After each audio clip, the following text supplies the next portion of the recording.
Namaskar and welcome. You're watching our regular phone-in show, Doctors Speak. I'm Sakal Bhatt and with me is my colleague Aseem. Aseem, I'm so sorry.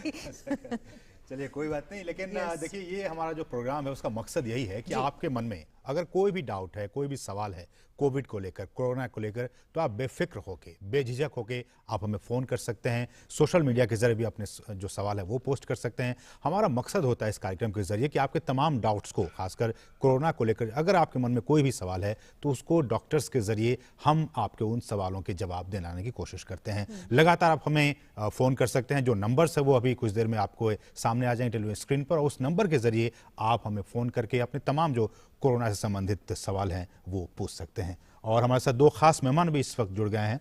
आप introduce We करना have, चाहेंगे? yes, Dr. Shubhalakshmi Margekar, Professor Medicine, Lady Harding Medical College. Yes, namaste, namaskar, and thank you so much.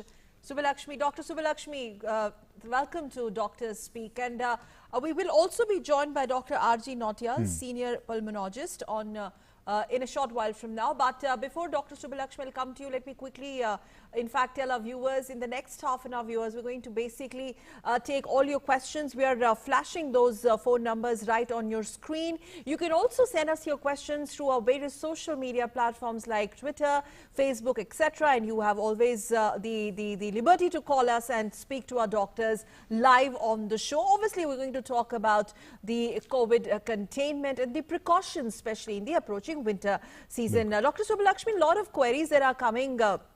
We've seen there's a pattern to it in the last, in fact, 2-3 weeks, because approaching winter, the viral fever, and how do you really differentiate between the COVID fever and the viral fever, because almost the symptoms are, mostly the symptoms are same, but that is something which triggers panic. We should not mistake viral for COVID. Dr. Subbalakshmi.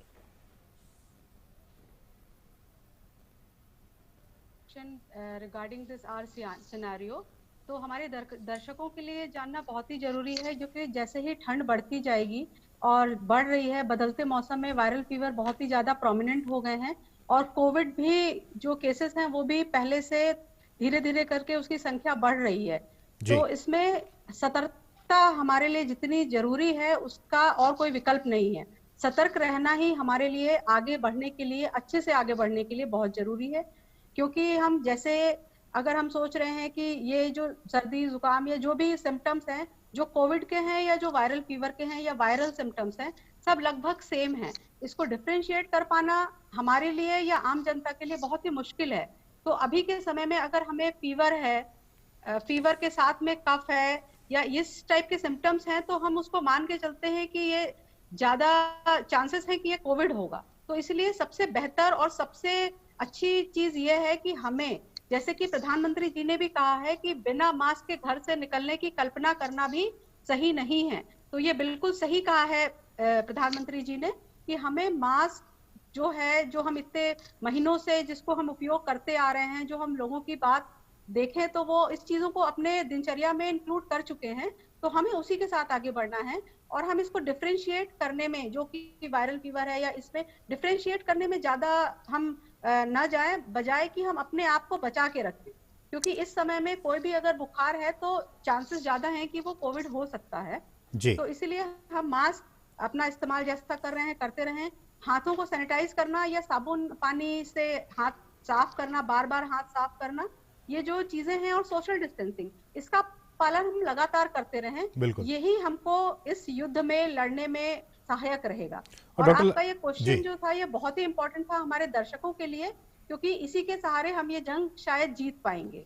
Doctor Lakshmi, लगातार जो हमारे viewers हैं जो social media के जरिए वहां भी वो सवाल पोस्ट कर रहे हैं, और एक हमारे दर्शक हैं नरेंद्र श्रीवास्तव, वो उनका कहना है, उनका सवाल है कि जिस तरह से हमने यूरोप में देखा कि वहां पे सेकेंड वेव कोरोना की शुरुआत हो गई है, क्या भारत में भी हम एक्सपेक्ट कर सकते हैं कि नवंबर और दिसंबर में इस तरह की कोई चीज हो सकती है?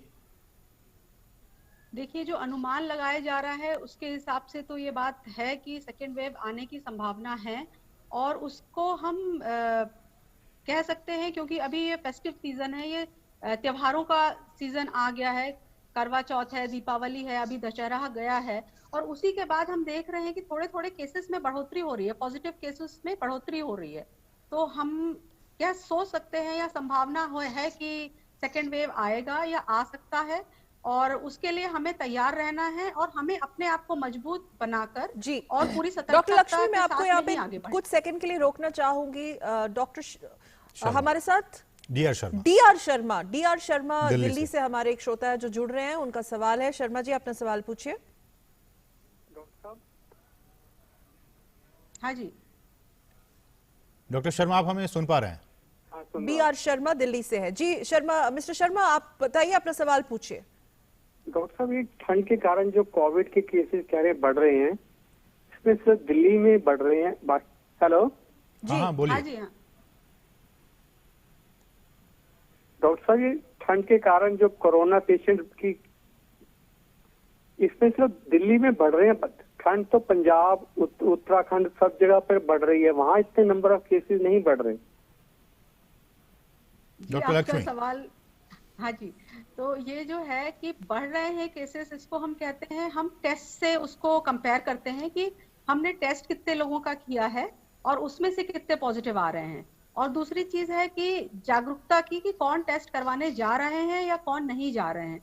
दोनों चीजें हैं, क्योंकि अगर थोड़े से सिम्टम्स हैं और लोग खुद ही अपने आप को घर में आइसोलेट कर ले रहे हैं कि ये कोविड है और घर में किसी और को, एक जने को था, तो ये संभव है कि घर में बाकी लोगों को भी है, तो कई बार वो टेस्ट नहीं करवा पा रहे हैं या नहीं करा रहे हैं। तो इसीलिए ये कहना कि बाकी जगह बढ़ रहा है या कम हो रहा है, ये नहीं है, लेकिन केसेस बढ़ रहे हैं और साथ में वायरल के भी सिम्टम्स सेम होते हैं। तो इसीलिए इस चीज को डिफरेंशिएट भी हम कर पाना मुश्किल हो पा रहा है, लेकिन केसेस सब जगह ही सेम ही उससे बढ़ रहे हैं। टेस्ट कुछ जगह कम हो रहे हैं, कुछ जगह ज्यादा हो रहे हैं, या कुछ जगह लोग करवा नहीं रहे हैं। हमारे साथ डॉक्टर आरजी नौटियाल भी जुड़ रहे हैं, सीनियर पल्मोनोलॉजिस्ट। नौटियाल जी, ये ब्रीदिंग से रिलेटेड भी काफी क्वेश्चंस आ रहे हैं, because this is a season where one is subjected to the typical allergic symptoms as well, and what would be your specific dos and don'ts?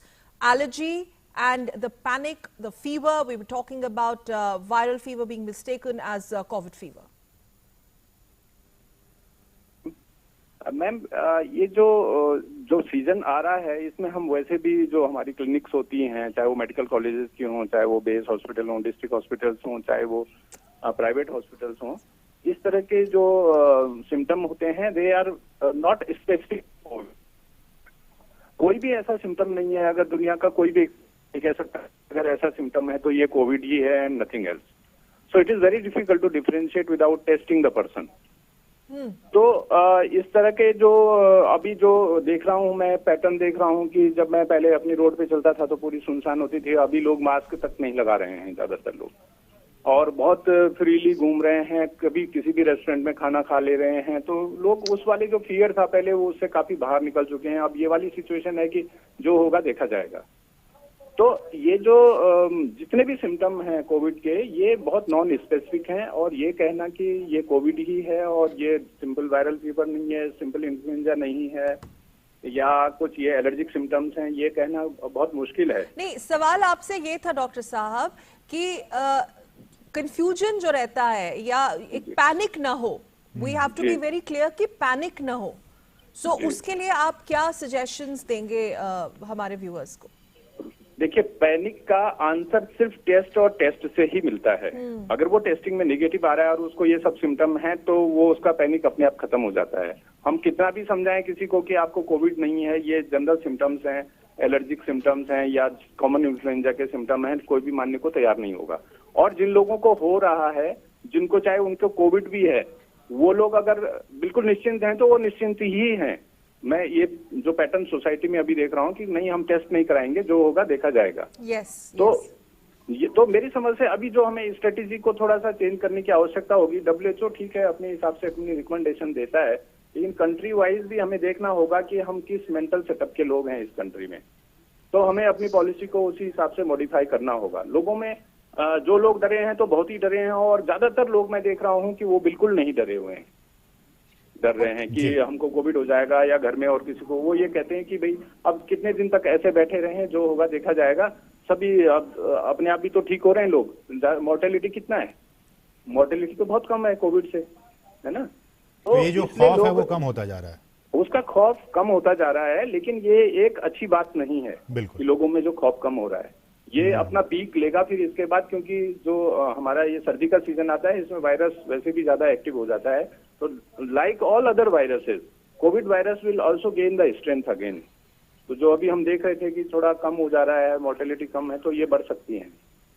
Okay doctor Lakshmi, हमारे एक colleague हैं, उनका सवाल था कि जैसे हम अभी कह रहे हैं कि जब आप घर जाएं अपने वर्क प्लेस से, तो या कहीं बाहर से आप घर पहुंचते हैं तो वहां कपड़े को उतार लें, उनसे धो दें, लेकिन अब जब सर्दियों का मौसम आने ही वाला है, जो स्वेटर पहन के लोग अपने वर्क प्लेस में जाएंगे, वो कैसे रोज रोज तो उसे धोया नहीं जा सकता, फिर उसका क्या कुछ solution? Winter clothes basically. Winter clothes. Yes, ये बिल्कुल मतलब ठीक ही बात है कि अब कैसे हमें अपने रोज के कामों को आगे बढ़ाना है।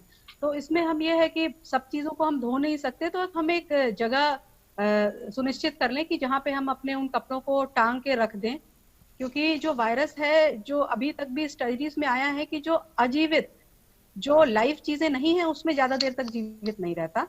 तो इसीलिए अगर हम किसी चीज को कहीं पे टांग के या छोड़ देते हैं या धूप में सुखा देते हैं, तो उसके बाद उसमें वायरस का जीवित रहना संभव ज्यादा समय तक नहीं है। तो इसलिए हम वैसे कपड़ों को अपने चेंज कर, जैसे हम इनिशियली कहते थे कि मास्क को हम 5 दिन के बाद दोबारा से यूज कर लें, आफ्टर उसको ड्राई करके या थोड़ा एक जगह अलग से रख के, तो सेम वेज हम कपड़ों के साथ भी कर सकते हैं। ओके, और जो सवाल आ रहे हैं सोशल मीडिया के जरिए, उसमें लोग ये भी पूछ रहे हैं कि अगर कोई 8-10 घंटे तक मास्क लगाए रखता है तो क्या धीरे धीरे उनकी बॉडी में ऑक्सीजन का लेवल कम हो जाएगा क्या, या उसके फिर और भी कुछ इफेक्ट होंगे, साइड इफेक्ट्स हो सकते हैं क्या? नहीं, ऐसा बिल्कुल नहीं है। जब समय, अगर हम ऐसी किसी जगह पे हैं जहां मास्क उतारना संभव नहीं है, तो हमें बिल्कुल नहीं उतारना है, और उससे हमें सांस की कोई दिक्कत या और कोई परेशानी मास्क की वजह से नहीं हो। ओके। और डॉक्टर नौटियाल, एक ये भी बातें हो रही हैं कि चलिए वैक्सीन की बात हो रही है कि अगले साल तक, मिड 2021 तक उसकी वैक्सीन आ सकती है, लेकिन कुछ लोग ये भी कह रहे हैं कि वो जो वैक्सीन आएगी वो क्या फिट फॉर ऑल होगी, या फिर उसके लिए भी कुछ वेट करना होगा, सबके लिए सूट करेगा क्या? इसको लेके भी बहुत सारी भ्रांतियां हैं, अभी से बातें हो रही हैं, क्या कहेंगे आप? देखिए सर, कोई भी वैक्सीन किसी भी डिजीज का जब पहली बार आती है तो वो फील्ड कंडीशन में जितना अच्छा टेस्ट हो पाती है उतना लेबोरेटरी में नहीं हो पाता है। लेबोरेटरीज में क्योंकि नंबर ऑफ जो उनके एक्सपेरिमेंट्स होते हैं वो बहुत लिमिटेड होते हैं, वो जब फील्ड कंडीशन में ट्रायल में आएगी और बहुत सारे लोगों को लगेगी, तभी एक्चुअल में ये कहा जा पाएगा कि ये वैक्सीन सही है, किस एज ग्रुप में देनी चाहिए, किस में नहीं देनी चाहिए, इसके साइड इफेक्ट्स क्या है, इसकी पोटेंसी क्या है और इसकी इफेक्टिवनेस क्या है ना। तो जो वैक्सीन अभी आ रही है, मेरा कहना यह है कि अगर उसके बहुत सारे म्यूटेंट्स आ जाते हैं इस कोविड वायरस के, तो आप कितने म्यूटेंट तक की जो है वैक्सीन बना पा रहे हो, पहली चीज ये है। अगर उसका किसी व्यक्ति को ऐसा इन्फेक्शन, ऐसे वाले म्यूटेंट से इन्फेक्शन हुआ है जो कि हमारी वैक्सीन का पार्ट ही नहीं है, तो that may not be effective. ये उतने ही लोगों में इफेक्टिव रहेगी जितने लोगों में कि उस वाले कोविड स्ट्रेन से इन्फेक्शन हुआ है जो कि हमारी वैक्सीन का इंटीग्रल पार्ट है। ठीक है। तो वैक्सीन पे बहुत ज्यादा डिपेंड रहना, मुझे नहीं लगता है कि अभी आज की डेट में ये बहुत प्रीमेच्योर होगा कहना कि अगर वैक्सीन आ गई है तो मैं बिल्कुल एकदम सेफ साइड में हो गया हूँ। बेसिकली कॉम्प्लिसेंट होने की हमें जरूरत नहीं है, that's very important. In fact we have, yes, Dr. Nautiyal, please stay with us. We have a caller from Bangalore, Manoj Kumar. Mr. Kumar, please ask your question. जी सर, मैं ऐसा पूछ रहा हूँ कि बेंगलोर में मैंने अपना सैंपल टेस्ट करवाया था, तो वहाँ पर क्या है कि उन्होंने बोला कि आपके बाद 2 दिन के बाद आपकी रिपोर्ट आ जाएगी, तो उन्होंने मेरे को रिपोर्ट वापस सेंड नहीं किया। जी, आपको आपकी रिपोर्ट नहीं मिली अभी? अभी नहीं मिली। कब आपने टेस्ट करवाया था? अभी मैंने 5 या 7 दिन पहले करवाया था। आपने सैंपल दिया था? हाँ, सैंपल दिया था उन्होंने। Okay, doctor Nautiyal, would you like to take that one? या मैम, देखिए जो आइडियल कंडीशन है कोविड के लिए, तो जैसे ही हमारे पास टेस्ट आता है, as soon as possible we have to revert back to the patient, ताकि अगर वो पॉजिटिव है तो कम से कम हम उसका कंफाइनमेंट कर सकें, वो और लोगों को न फैलाए वो। और पेशेंट को भी उतने दिन तक वो इस डिलेमा में रहता है कि पता नहीं मैं पॉजिटिव हूँ, निगेटिव हूँ, उसके घर वालों के साथ रहना चाहिए उसको कि नहीं रहना चाहिए, अपने फ्रेंड सर्किल में जाना चाहिए नहीं जाना। This is something wrong on the part of the administration also. कि इतने दिन तक उनको अगर रिपोर्ट नहीं मिली है। मेरी समझ से हमें इस पर विचार करना चाहिए कि हम कैसे लोगों को जल्दी से जल्दी उनकी report as soon as possible, जितना जल्दी हो सके उतना जल्दी दें। ये हो सकता है कि इनके यहाँ में जो मेरे को कई जगह अपने यहाँ के भी फैक्टर लगते हैं, कई बार मशीन आउट ऑफ ऑर्डर हो गई टेस्टिंग की, कई बार लैब इन्फेक्ट हो गई, कई बार सैंपल पहुंचाने वाले ने वहां तक नहीं पहुंचाया, तो there are multiple level of mistake. लेकिन जो भी अगर मिस्टेक किसी भी लेवल पर हो रही है तो ये अनफॉर्चुनेट है। लेकिन सर कई बार जैसे कि आरटीपीसीआर टेस्ट तो सबसे बेस्ट माना गया है, लेकिन कहीं कहीं एंटीजन टेस्ट भी करवाए जा रहे हैं, तो जो लोग हैं वो उनके मन में एक डाउट होता है कि आरटीपीसीआर तो चलिए ठीक है, लेकिन एंटीजन टेस्ट में अगर रिपोर्ट पॉजिटिव हो या नेगेटिव हो, दोनों ही केस में वो डाउटफुल रहते हैं, तो ऐसे में उन्हें क्या आप सजेस्ट करेंगे? देखिए हम जैसे स्टेट में भी हम लोगों का अपना वीडियो कॉन्फ्रेंसिंग होता है और ये सब होती है, तो हम ये कहते हैं कि भाई अगर एंटीजन टेस्ट के लिए भी अल्टीमेटली गोल्ड स्टैंडर्ड पे आपको जाना पड़ेगा। अगर किसी का इशू ये है कि वो पॉजिटिव है यार, वो मानने को तैयार नहीं है और हम भी खुद मानने को तैयार नहीं है कि यार एंटीजन टेस्ट तो है, तो अभी आप आरटीपीसीआर करना चाहिए उसका, उस पेशेंट का। कोई पेशेंट अगर सेटिस्फाइड नहीं हो, कहता नहीं मेरे को सब सिम्टम है, आप निगेटिव दिखा रहे हो, तो why shouldn't we go for this RTPCR? Dr. Lakshmi, also one of the frequently asked questions is also कि एक बार कोरोना अगर हो गया तो what are the probabilities and the chances of contacting infection once again?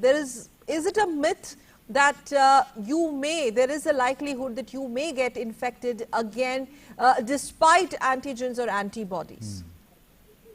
Yes, it is not actually a myth. Some reports have been there like reinfection. जो word reinfection आ रहा है वो यही है कि क्या वो दोबारा इन्फेक्शन हो सकता है किसी मरीज को जिसको एक बार कोरोना हो चुका है। तो कुछ रिपोर्ट्स में पाया गया है कि हाँ ये हो सकता है, लेकिन अभी ये उतनी बहुतायत में नहीं है कि हम हर किसी को सोचें कि ये दोबारा हो जाएगा। कुछ लोगों को हो रहा है और वो कुछ लोग भी ऐसे है कि 2 से 3 महीना, क्योंकि जो स्टडीज में पाया गया है कि जो एंटीबॉडीज हैं वो 2 से 3 महीने तक लास्ट कर रही हैं। तो जब तक एंटीबॉडी है तब तक ये कहा जा रहा है कि वो तब तो नहीं होगा, लेकिन उसके जाने के बाद, उसके कम होने के बाद दोबारा हो सकता है, लेकिन सभी को होगा ऐसा नहीं है। And has this also something got to do with symptomatic or asymptomatic cases? If you've been a asymptomatic corona positive, there could be less likelihood of you getting infected again, or maybe because the viral load was less earlier. Yeah, it is something like that कि अगर आप mildly symptomatic थे या कम symptoms थे या बिना symptom के positive थे, तो एंटीबॉडी रिस्पॉन्स भी बहुत ज्यादा आएगा या नहीं ये भी कह पाना मुश्किल है। तो अगर एंटीबॉडी रिस्पॉन्स बहुत अच्छा नहीं आया है या बहुत ज्यादा नहीं आया है तो फिर आपको इन्फेक्शन के चांसेस हैं, और अगर एंटीबॉडीज लास्ट करती हैं 3 मंथ्स तक तो उसके बाद हो सकता है। और डॉक्टर लक्ष्मी, ये भी सवाल आ रहे हैं कि जिनकी बॉडी में विटामिन डी की कमी है, वो सप्लीमेंट ले रहे हैं विटामिन डी की, क्या उन्हें इसका खतरा ज्यादा इन्फेक्ट होने का कोरोना से? माने कोरोना का विटामिन डी से कुछ लेना देना है क्या? ऐसा नहीं है, लेकिन हम जो विटामिन डी ही नहीं बाकी भी विटामिन, जो मल्टी विटामिन हम कह सकते हैं, जो भी नेचुरल चीजों से हमको चाहिए है, जो हमारी बॉडी की रिक्वायरमेंट है, तो वैसे भी इंडियंस में कहा गया है कि विटामिन डी बहुत मतलब ज्यादातर लोगों में कम ही पाया जाता है। तो ये कहना कि विटामिन डी जिनके में कम है उनमें ज्यादा होगा, ऐसा कहना बहुत सही नहीं होगा। लेकिन सप्लीमेंट्स हम इसलिए ले रहे हैं क्योंकि हमारे अंदर की कमी आई है, इसलिए नहीं कि हमको वो कोरोना से बचाव या हम कोरोना के रिस्क में ज्यादा हैं, ऐसा नहीं है। लेकिन हमें सभी, जैसे कि जो आयुष मंत्रालय से भी कहा गया है कि हम नेचुरल चीजों को या फ्रूट्स हैं ये सब खाने को इसलिए कहा जा रहा है क्योंकि इसमें विटामिन और मिनरल्स ज्यादा हैं, तो हमको हेल्दी चीजें लेनी है। तो विटामिन डी भी अगर हम सप्लीमेंट कर रहे हैं या खुद ले रहे हैं तो उससे हम अपने एक नॉर्मल चीज को मतलब एक विटामिन को अपने बॉडी में नॉर्मलाइज कर रहे हैं। हमारे साथ एक दर्शक भी जुड़ गए हैं, अंतर नहीं पड़ता। हमारे साथ अरविंद है जो कि अंबेडकर नगर से मौजूद है। अरविंद, अपना सवाल पूछ सकते हैं आप।